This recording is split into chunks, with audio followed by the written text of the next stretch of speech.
हिंगोली जिल्ह्यातील वसमत शहरात आज दुपारच्या सुमारास अचानक आलेल्या वादळी वाऱ्यामुळे मोठे नुकसान झाले आहे। दुपारी 3 वाजताच्या दरम्यान अवघ्या काही मिनिटांमध्ये वातावरण अचानक बदल झाला आणि जोरदार वादळी वाऱ्यामुळे संपूर्ण शहर हादरून गेले। या वादळी वाऱ्यामुळे अनेक घरावरील टीनपत्रे उडून गेली असून काही ठिकाणी तर शेड कोसळण्याच्या घटनाही घडल्या आहेत। तसेच शहरातील अनेक भागामध्ये विजेच्या तारा तुटल्याने वीज पुरवठाही विस्कळीत झाला आहे।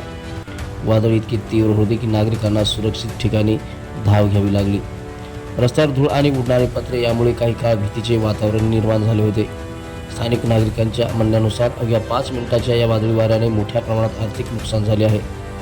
काही ठिकाणी तर झाडांच्या फांद्या तुटून रस्त्यावर घरावर पडल्याने वाहतुकीलाही अडथळा निर्माण झाला होता व काही घरांचेही नुकसान झाले।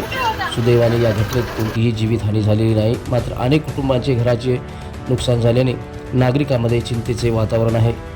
दरम्यान संबंधित प्रशासनाकडून नुकसानग्रस्त भागांची पाहणी सुरू करण्यात आली असून वीज पुरवठा सुरळीत करण्याचे काम युद्धपातळीवर सुरू करण्यात आले होते। अचानक आलेल्या या वादळी वाऱ्यामुळे वसमत शहरातील नागरिकांना मोठा फटका बसला असून प्रशासनाने नागरिकांना सतर्क राहण्याचे आवाहनही केले आहे।